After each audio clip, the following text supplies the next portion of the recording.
अटल जी आपके पास होगा डीएमके का बालू, मगर हमारे पास है मजबूत आरजेडी का लालू।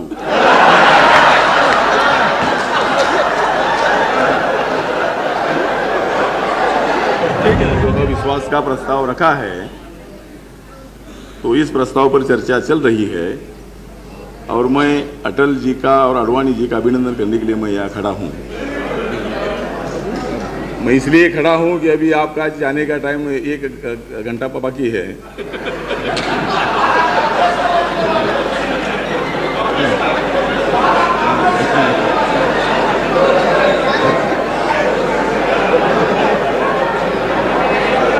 अटल जी नहीं, मैं तो ज़्यादा बोलूँगा भी नहीं, मतलब अभी तो ज़्यादा कविता ही बोलता हूँ मैं। अटल जी, कविता सुनिए।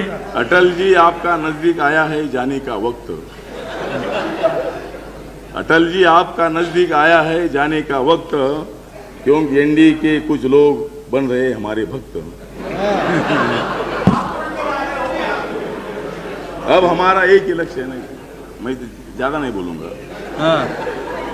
अब हमारा एक ही लक्ष्य है, अब हमारा एक ही लक्ष्य है एनडीए को सत्ता से हटाना। हमारा दूसरा लक्ष्य है सोनिया गांधी जी, चंद्रशेखर जी, शरद पवार जी, मुलायम सिंह जी, सोमनाथ।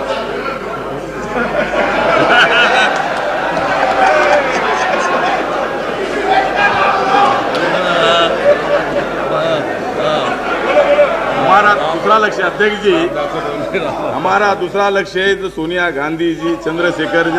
ठहरो थोड़ा, हमको ये थोड़ी।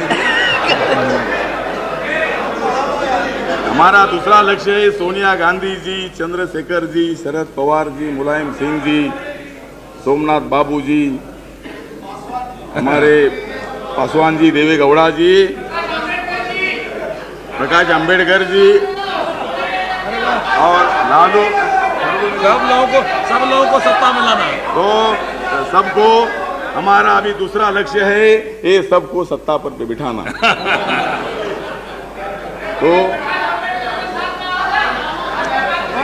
अटल जी की सरकार, प्रकाश जी हो गया।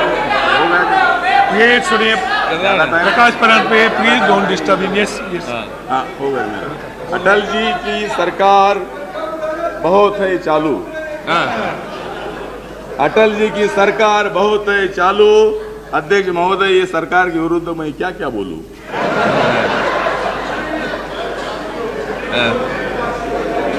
अटल जी आपके पास होगा डीएमके का बालू। अटल जी आपके पास होगा डीएमके का बालू, मगर हमारे पास है मजबूत आरजेडी का लालू।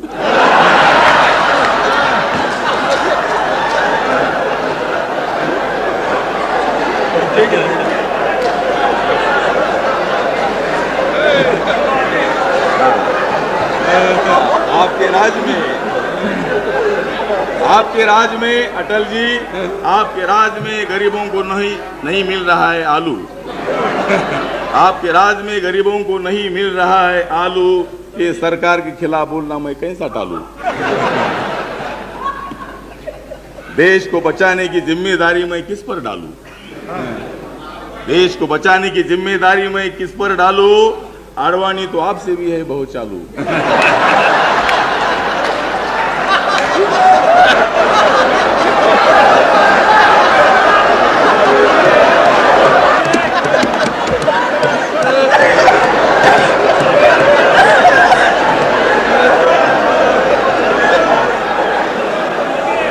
रामदास जी समाप्त कीजिए। अभी सबको मालूम पड़ा है कि चालू कौन है। अटल जी बैठिए। अटल जी आडवाणी जी को खिलाओ सॉफ्ट हिंदुत्व का आलू। अटल जी को खिलाओ, अटल जी आडवाणी जी को खिलाओ सॉफ्ट हिंदुत्व का आलू। जॉर्ज फर्नांडिस नहीं है ज्यादा चालू। जॉर्ज फर्नांडिस नहीं है ज्यादा चालू, उनके लिए काफी है हमारा लालू। तो इसीलिए बैठिए। अभी सोनिया जी का जो प्रस्ताव इसका मैं समर्थन करता हूँ, और आपने गरीबों के लिए, तो दलितों के लिए राज करना चाहिए। अटल जी, मेरा रंग भी, मेरा जैकेट है नीला, आपका भी जैकेट है नीला, मेरी पार्टी का रंग है नीला। मगर जब तक आपकी पार्टी का रंग नीला नहीं होता है और आप जब तक सेक्युलरिज्म नहीं स्वीकारते हैं तब तक, हाँ, तो इसीलिए मैं मतलब आपके पार्टी का रंग नीला होना चाहिए। अनपार्लियामेंट्री शब्द मैं निकालूंगा रिकॉर्ड से, आरोप करने वाले शब्द भी निकालूंगा प्लीज।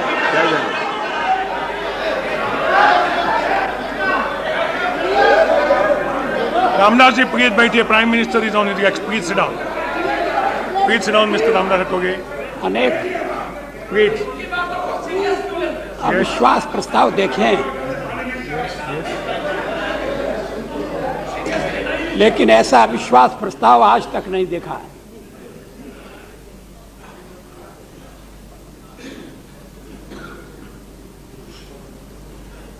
प्रस्ताव पेश करते समय या पेश करने के बाद अब चर्चा के समय जो दृश्य उपस्थित हो रहे हैं वो सचमुच में अलग हैं, कुछ मेल नहीं खाते हैं। लेकिन तरीका ऐसा ही है। आखिर जब पूछा गया कि ये अविश्वास प्रस्ताव क्यों लाया जा रहा है, तो इसका कोई संतोषजनक उत्तर मुझे तो नहीं मिला। आप कह सकते हैं कि आपको उत्तर मिले, इसकी जरूरत क्या है? जो उत्तर को समझते हैं उन्हें उत्तर दे दिया गया है। कभी सरकार के पतन की स्थिति होती है, अविश्वास प्रस्ताव आता है। कभी सत्तारूढ़ दल के टूटने की स्थिति होती है, अविश्वास प्रस्ताव का उपयोग किया जाता है। वैसे भी सामान्य स्थिति में भी सरकार को जागरूक रखने के लिए या अपने दृष्टिकोण की कोई विशेष बात को प्रकट करने के लिए अविश्वास प्रस्ताव का हथियार काम में लाया जाता है। लेकिन मैं समझ नहीं रहा हूं कि इस समय कौन सा उद्देश्य है। सरकार को तोड़ने का तो सवाल नहीं है, क्योंकि सरकार टूटेगी नहीं। आप तोड़ना भी नहीं चाहते, ये अच्छी बात है। अंगूर खट्टे हैं, नहीं तो आपके द्वारा जितनी सरकारें बनी हैं और टूटी हैं उनकी कोई संख्या कम नहीं है।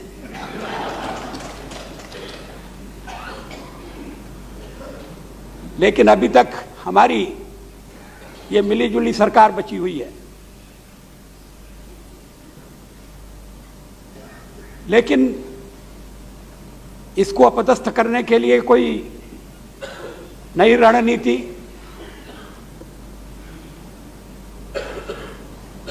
तो दो दिन की जो चर्चा है उससे इस पर कोई प्रकाश नहीं पड़ता है।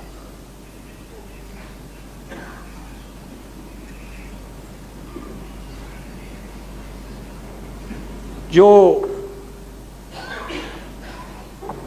9.4 शीट लगाई गई है,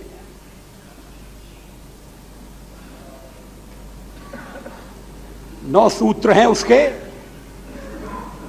और 4 शीट है। दल एक दूसरे के खिलाफ 4 शीट लगाएं, ये कुछ विचित्र सी परंपरा है। दलों में संवाद होना चाहिए, चर्चा होना चाहिए।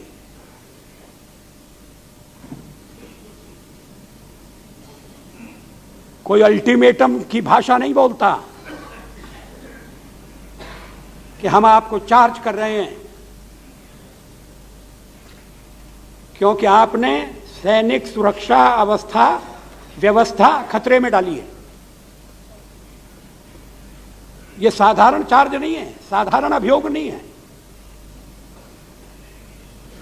सैनिक व्यवस्था को, सैनिक सुरक्षा व्यवस्था को खतरे में डाला है,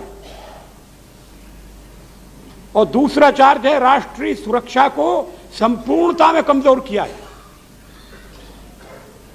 क्या मतलब है इसका?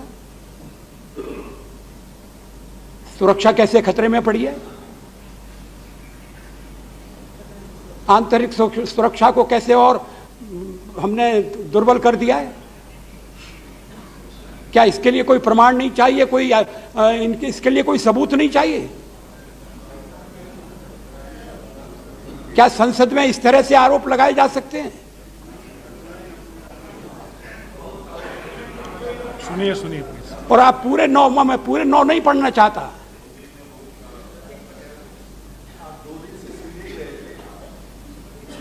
सरकारी क्षेत्र को खत्म करने का प्रयास,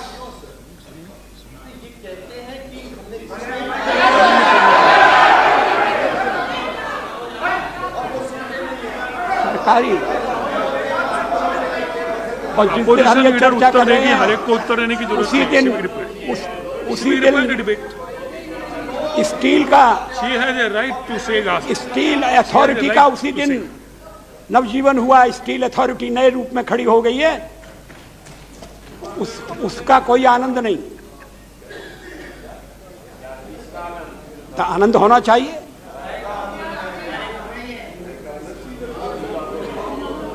लेकिन हम सब बर्बाद कर रहे हैं, और बर्बाद करने के बाद भी लोग हमको यहां रख रहे हैं। ये तो आपके लिए कोई बहुत अच्छी बात नहीं है। मैं तो अध्यक्ष महोदय, मैं 1957 से पार्लियामेंट का मेंबर हूं, और कभी भी विदेश नीति के सवाल पर खेमे नहीं बने। 1962 में मैं जानता था आप यही कहेंगे।